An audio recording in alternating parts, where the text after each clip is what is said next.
Oh, we're back in the club, baby. We're back. We're back. Oh, I miss you. I miss What's you so up? much. Oh, the dog's gonna come up here, isn't it? Are you gonna come up here? You can't come up here. That's Hold on. fine. Let me get you your ice mat. You can get cozy up here. Come on, 1, 2, 3, jump. Good boy. So I guess we're gonna have a guest today. Yeah, 2 boys, 1 golden dude, 1 golden retriever. Don't call him a doodle now. He's That's a my bad. purebred It's golden. an accident. Golden I mean retriever. golden dude. Golden dude. I accidentally said that. He's the golden boy. Mm-hmm. All right, hot takes right off the bat. We ready? Okay, no, LeBron James is not the best basketball player of all time. I don't have to ask that question. I already know he is, so we can just move on with that. But starting off with basketball related, all right, would Steph Curry still have 4 rings if he played in the East his whole career? I don't know. It's so hard to say. Yes, he would. Still have 4. Mm-hmm. I feel Next like we're not question. going to come. Okay, dang, okay. Rapid fire. Should LeBron have more MVPs than Jordan? No. Oh my gosh. We're going to get into that. Should the NCAA athletes be allowed to skip classes completely if they have NIL deals? No, you're a college athlete. You got to go to college. Is Joe Burrow actually better than Patrick Mahomes if you go talent for talent? Is Joe Burrow better than Patrick Mahomes? No. Patrick Mahomes is the best quarterback in the NFL. Would the NBA be better with a 1v1 tournament around All-Star Weekend? 100%, but how are you going to get people to do it? You can't even get LeBron or Zion to the dunk contest. Would Angel Reese outperform Caitlin Clark if they swapped teams? No. Caitlin Clark's the best WNBA player basketball of all time. Yeah. Period. That's facts. Is prime Derrick Rose better than prime Russell Westbrook? Yes. Derrick Rose would be better than Russell Westbrook if he would have been one of the best basketball players of all time if he didn't get injured. Yeah, we'll get into that too. Should the NFL go full XFL and allow onside kicks every time? What? You can do an onside kick anytime. I think the NFL, you have to declare it now or something like that. But you can still do it. I don't understand that question. Okay, Skip maybe that I meant require. Does the XFL, did they require onside kicks every time? I've never watched an XFL game in my life. Is Travis Kelce more famous now because of Taylor than anything he's done in the NFL? More people know him, yes, because of Taylor Swift. Yes. Yeah, facts. If he just dated Taylor and never played football, he would be more famous than if he never dated Taylor and only played football. That was a loaded question, but Taylor gave him his fame. Would you rather win 1 Super Bowl as a bench player or never win but be a Hall of Famer? Never win but be a Hall of Famer for sure. Right. I guess has Brett Favre won a Super Bowl? I don't know. There's a lot of athletes that have never won championships that are some of the best basketball players of all time.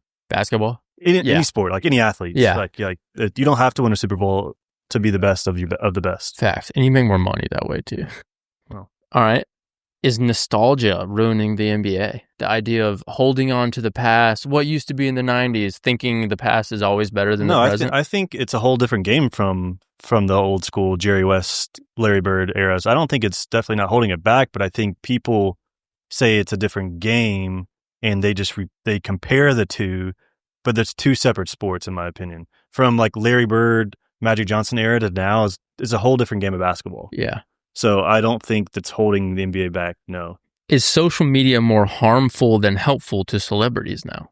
Social media is more harmful to everybody. You think so? Yeah, 100%. But what about just from a business perspective for celebrities? It's definitely helpful for marketing aspects, even for athletes and stuff. Yes, but you got to be. It's what is it? A double-edged sword. Yeah. It's pros and cons for both. It's great, but it's also horrible because people are going to claim things that are not true as well. Is Hollywood running out of original ideas? I don't really know the answer to that question. I want you to think about it this way.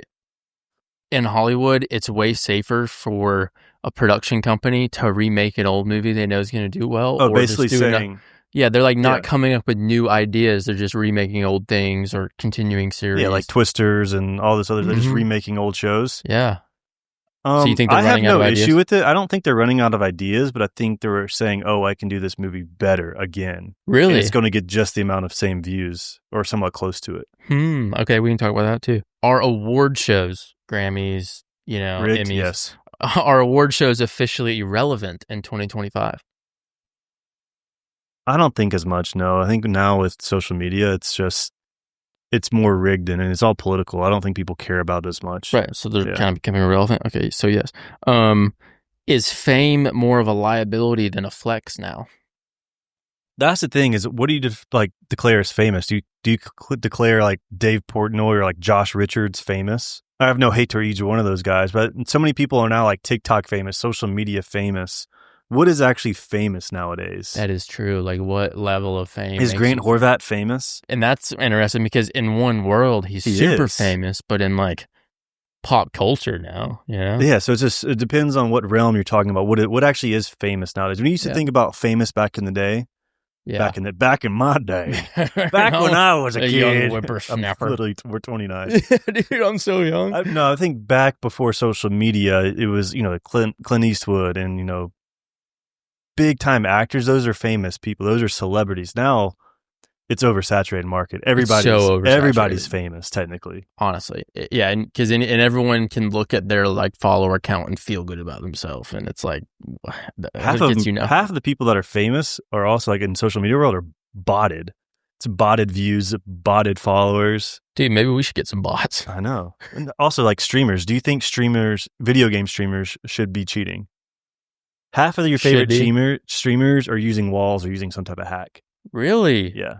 100%. Ooh, we can get into that too. Nice. Is the Met Gala just a weirder version of Halloween now?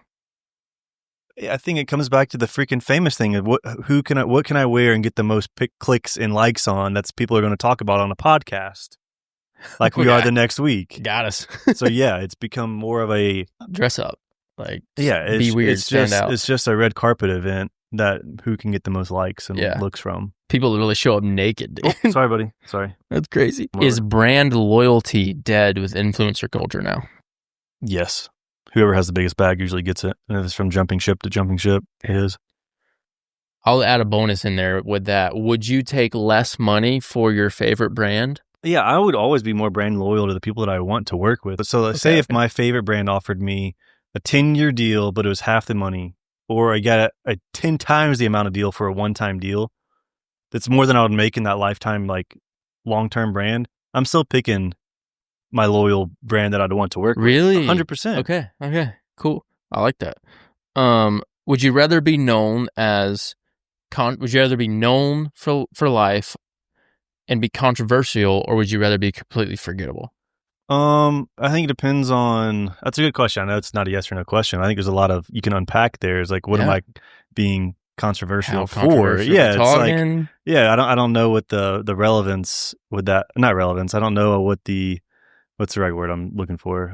Like what am I known for? Yeah. So I think I would rather not be known for something horrible and just be a nobody and go under the radar my whole life. I'd be totally fine with that. And that comes down to a values thing too. What do you value? Do you value fame and money more than you value like normalcy, a good name, or normalcy? Just like, your values. It's a good question. I would say I'm fine with being forgettable. Like if my family's taken care of. Yeah, I agree. I don't want to be in the limelight for anything. Yeah. I mean, I'd like to be under the radar and not recognized. That's just how I've always been. All right. Is streaming killing the quality of new music releases? Streaming, here's the concept. Like with Spotify, it seems like a lot of artists are just like, all right, I just got to get something out that's going to be clicky, really catchy, so it'll get a lot of streams, as opposed to what's the best song. Yeah, I think it comes down to freaking clicks and social media presence at the end of the day. Like, what's going to get clicks, what's going to get viewed, and how can my agency push it the most? I think it's not even like about writing the best song or the most meaningful song.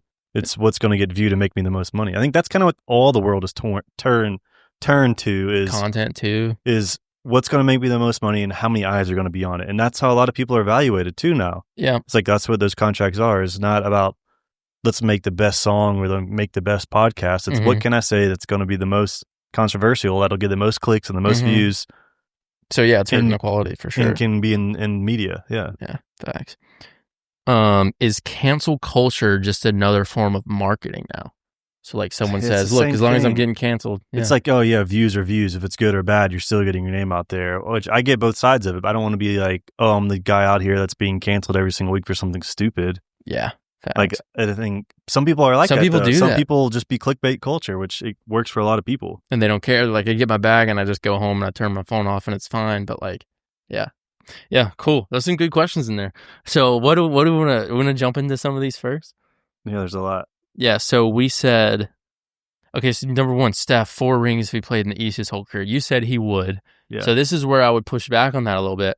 If he's in the East, a lot of those, like that one where they beat LeBron, they played the Cavs, they beat them, they would have had to play the Cavs earlier, and then they're spent by the time they get to the championship. So, like, they're spent playing against the team they played in the semis as opposed to, I think Steph's one of the best players of all time to ever play the game of NBA basketball. I think he would have figured out a way to put a super team together in the East, no matter who it's with, and he would still get some rings. Okay, that's another thought there, too. The year that they lost in Game 7 to the Cavs, they would have been more fresh when they got to LeBron in that year because they would have played him in the East before the final. So if they're a more fresh team with KD in them, did they beat LeBron in the semis then? You must put your Zen on me right there. I saw it creep out of your mouth right there. This one's thicker. I'm also, my head's spinning a little bit. I don't know. I don't follow the NBA that much, to be honest. I really don't. I follow collegiate sports more than anything. So I can't speak to it too much, but I do think Steph would have put a team together that would have competed and been in contention for 4 rings, 100%. Yeah. So the other one, should LeBron have more MVPs than Jordan? Okay, so think about this. The year Derrick Rose won MVP, LeBron James averaged more points, more rebounds, and more assists, and his team finished better. I do think LeBron should have more, but as a consumer, I get so tired of watching LeBron James be the best at everything and just give it to someone else. That's kind of what happened now. That's what, Steve Nash won too.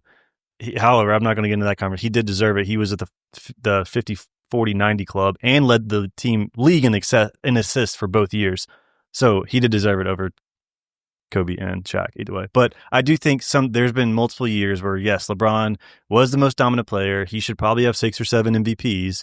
But at some point, you got to start giving it to someone else. But then is the award actually based on the most valuable, or is it just who's the new tall? I don't know. I think everything is now so political. Like just when when the Dallas Mavericks just traded Luka to Los Angeles, they had a 12% chance to get the number 1 pick. Yeah. Dallas did. Was it 12 or was it like 3? Or maybe it was 3%. I think it was like 1 to 3%. They were projected to be a 12 to 16 pick, and they got the number 1 pick. So I think it's all political and it's all rigged, in my opinion. I really do think so. People went to that stat though, and they were like, it's rigged because the last 5 people that have gotten that pick have all been like a 1 to 2% chance. But if you think about that, that's just poor statistics, because if you look at there's 10 teams that all have a 1% chance.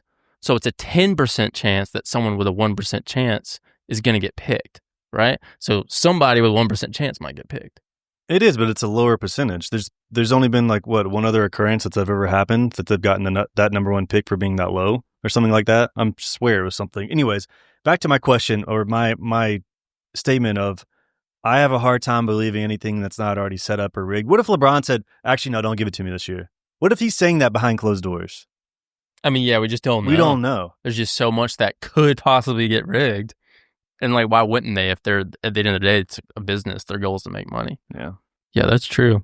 Did you watch this is totally random, but the Bob Does Sports video, the one that played at Black Desert, and they're doing intros of the players beforehand. It's like Grant Horvat, not suspended from the PGA Tour. And it goes, George Bryan, not suspended by the PGA Tour. Fat Perez, not suspended by the That's so funny. Wesley Bryan, suspended from the PGA Tour. That's so funny. No, I didn't see that. That's good. Man. I love when people make jokes on stuff like that. Do you think Scottie Scheffler will be the best golfer of all time at the end of his career?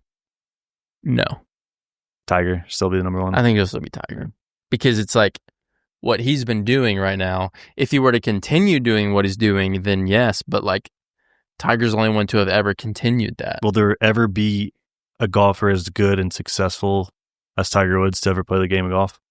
I personally think that it will be similar to the MJ situation, where I think they'll protect Tiger's legacy as much as they can, to where they'll try and start switching things up a little bit if it gets close, to where, because you kind of got to have that guy at the top of the totem pole that you always reference back to and talk about. And I don't know. You know what I was going back through of the most majors one, Dustin Johnson and Phil. Imagine going up, you're Phil Mickelson or Bubba Watson, who in today's game without Tiger Woods, if in today's world would probably be the number one golfer, like be running head to head with Scotty. They had to go up against Tiger Woods every single tournament. Yeah. And there's a handful of these guys that would have been number ones easily, top two, back and forth, back and forth. Yeah. But they're running against Tiger Woods every single time. Just brutal timing. Not fair, yeah. And I know what people are probably saying the same thing with Scotty now, but Tiger Woods was number one in the world for how many weeks consecutively? Oh, it was like 3 years or something like that. So it's a whole different ball game. Imagine playing up against him every single time, knowing that Tiger's probably going to win it. Yeah, dude. Yeah. There's not going to be another one like that. Yeah, that's brutal. And now you're Charlie Woods and you're his son. You know how much pressure's got to be on him, even though he just won his first tournament? I wonder how many times Phil finished second behind Tiger. It had to be a lot. Hey Siri, how many times did Phil Mickelson finish second in a tournament behind Tiger Woods? During the course of a 25-year span, 1962 to 1980. It's Jack Nicklaus. Sick. Thanks, Siri. Only 4 times. So that's 4 more wins he would have had. So he's got 60 wins. One of them's a major. So he would have one more major. Yeah. So, I mean, that's a big deal. 4 wins is a big deal. Yeah. Especially one of those being a major. That's a huge deal. Dang, that's crazy. Golf is hard. Dude, is he snoozing? What's your take on these I saw a TikTok today of Luke Bryan playing at Troubadour. Yeah, which is funny he was able to post that. Yeah, well, he's Luke Bryan. Yeah. And he can do whatever the heck he wants. Yeah, pretty much. But what's your take on these super private clubs? You can just wear whatever you want to. You go barefoot in a t-shirt and shorts. Do you think all private clubs should be required to be in golf attire with a polo tucked in with a belt? No, but I think that it's good that some of them are, because like if you have the money for something like that, I think you should have enough money to be able to choose what vibe you want, right? Like if you join like at the Grove, if you pay to go to the Grove, you shouldn't be moaning about like, oh, I should be able to wear what I want. I pay this much money. Well, it's like, well, if you want that vibe, then pay to go here. You know, I think it's good to have the option. Yeah. But it's like if you join Troubadour, you know what you're paying to sign up for. You know, so I like that there's the option where it's like, okay, there's multiple options. If I want to pay to have the swanky vibe, I'm gonna go here. But if I want to pay to be relaxed and chill and go whatever I want, I like that there's the option. Which is interesting because you see all these old heads, these boomers saying, you know, we got to respect the game, shrink the game. They're out here wearing backwards hats, t-shirts. But the places where you're paying hundreds of thousands of dollars to go be private club, you're wearing t-shirts and backwards hats. So it's kind of a hypocrite statement saying shrink the game, but the most exclusive places, you're allowed to wear whatever you want. Yeah. So it's shrink to the game only to what? It only applies to the ones that want the vibe you want. Yeah, right. Yeah. So were people saying that on that video? Were they commenting that on that video? No, I just saw Luke wasn't wearing a hat and he was wearing a t-shirt and sunglasses and it was just funny to see that such a super nice course where you can wear honestly whatever you want to. Yeah. And I have rarely played golf with people that are like following the real deep etiquette of golf. Like most people are playing ready golf that you get paid with. Yeah, that's how your handicap's as freaking 6.2 right now. That's not what I'm talking about. That's an entirely different subject. Did you see? Okay, this also came up. I was following Monday Q or something on Twitter, and there's a guy, and it was a Reddit post, and it said he played around with a guy, a random guy on golf. He walked 18 with him, and he didn't count gimmies as a stroke. As a stroke? As a stroke. So he's saying the putt before that was the one you made it on. Like, oh, that's good. That one doesn't even count. So he said he was. Oh, you basically made that. He said on like hole 12, he's like, oh, I'm going to beat my course record at 63. And then he's like, what do you mean? You're like 15 over. He goes, oh no, my handicap only allows one bogey. So my handicap only allows a bogey every single hole, and the gimmies don't count as a stroke. So I'm like, I'm only shooting a 63 today. Dude, I'm a freaking scratch golfer then. How do you play golf for 25 something years and that's how you play? And none of your friends have been like, hey, actually, bro. And it was a thread of like, oh, I've played with people like that before. What's crazy is him actually going to the club and turning that in and counting.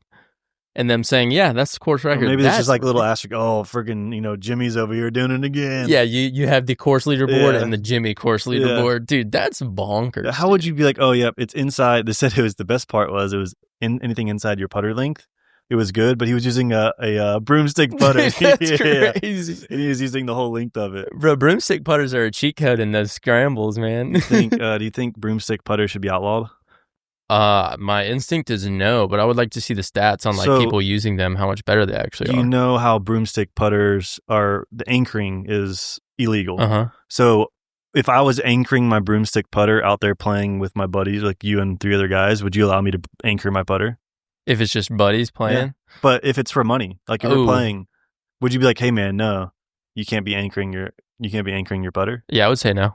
Okay. I think there is a ton of people out there that have broomsticks that no one's telling them not to anchor. And they're just anchoring anyways. I think I'm going to start doing it. I really am. That's kind of like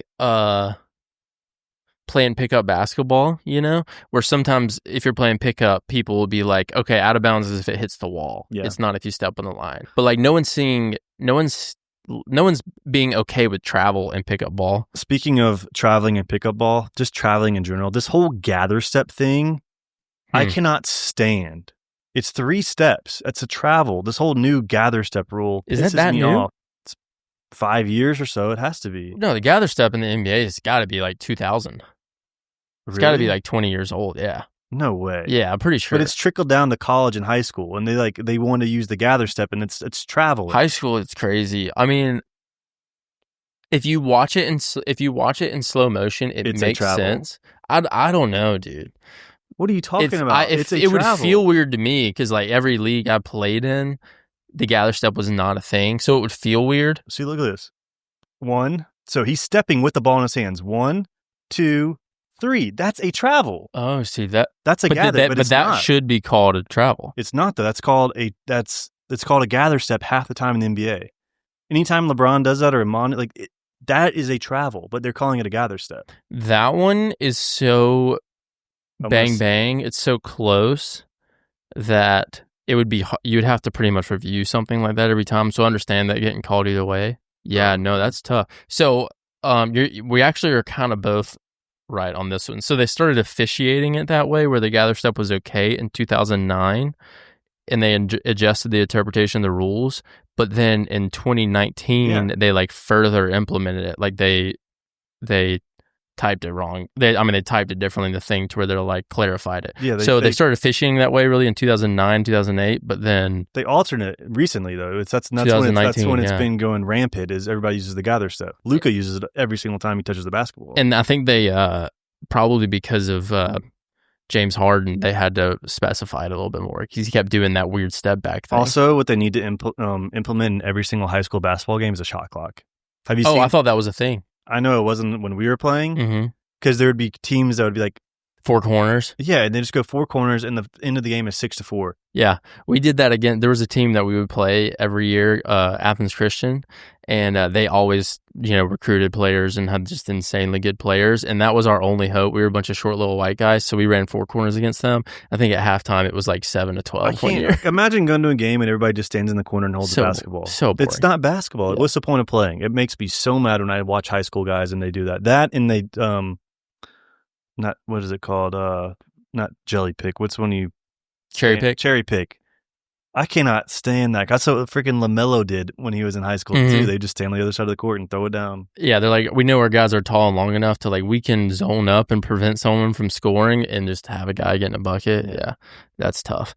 Yeah, no, I think that's super annoying. It should be the best team wins the game, and you just got to be able to form and build the best team to win the game.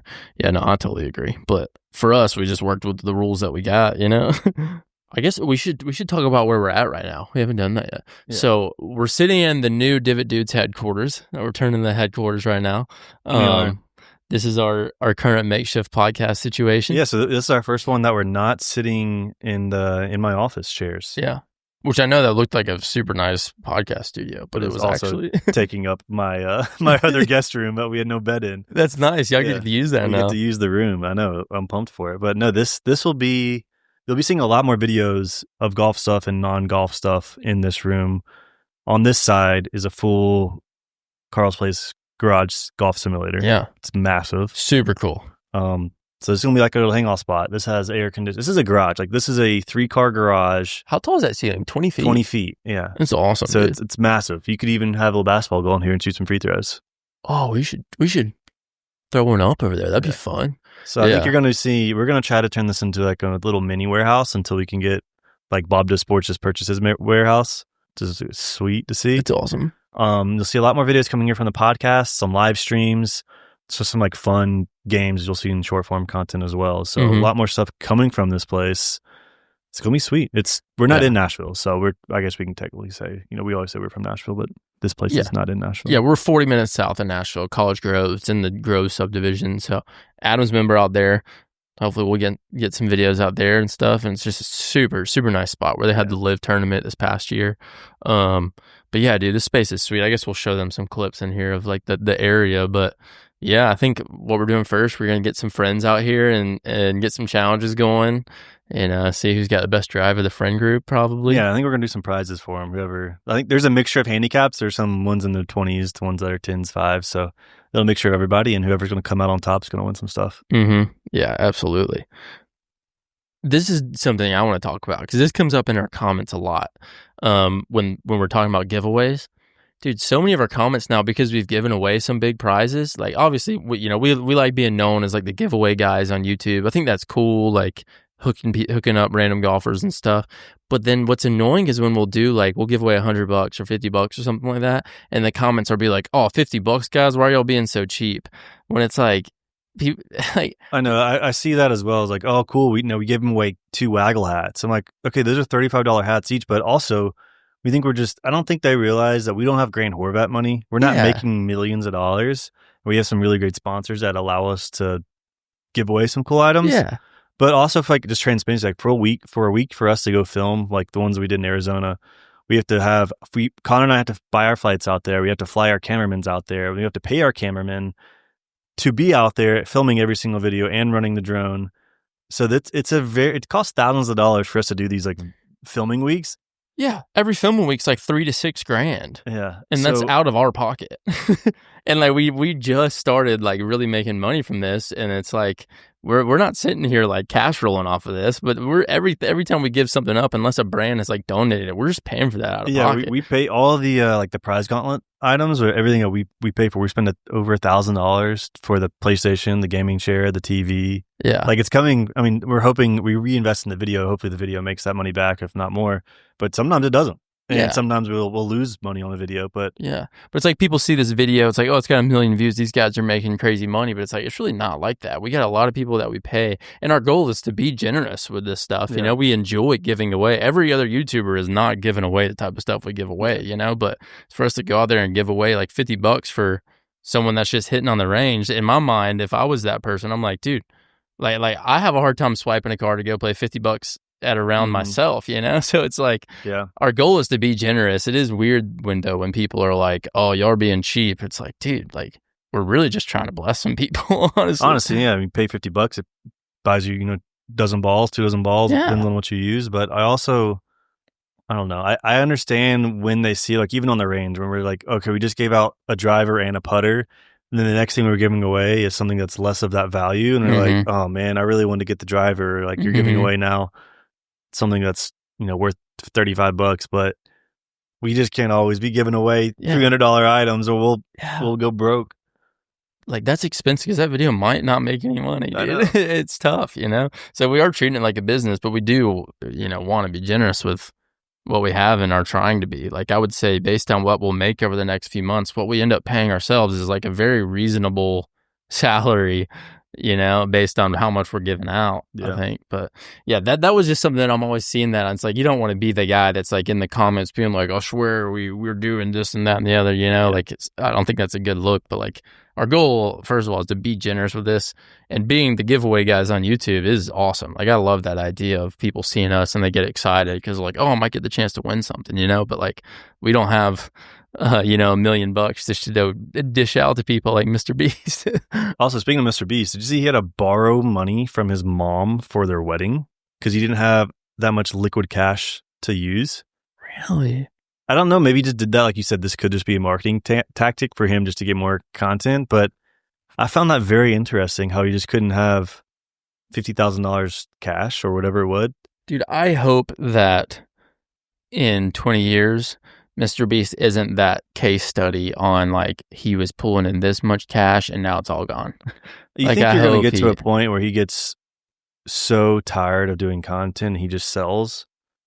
There's no way he's going to be wanting to do what he's doing now, working 120 hours a week, being 45, 50 years old. Yeah. There's no way. Yeah, there's no way. I mean, you're seeing Dude Perfect trying to phase this out. They don't want to be the face of the videos. They're going to hire Dude Perfect Golf, a Dude Perfect Hunting, and have creators run that channel. Mm-hmm. And they'll have oversight and, be more of the management style. But I think everybody gets to a point where we don't want to be the two guys on the driving range giving away stuff when we're 40 years old. I don't think that's the plan. Yeah, I don't think it's the plan either. But, so we'll have to, and just like it's shifted and grown over the last 2 years already, like we started out podcasting. Yeah. We worked our way into like just doing the range content. Or I think even before that, we were doing like goofy skits. And then the ones that really started popping was the range content.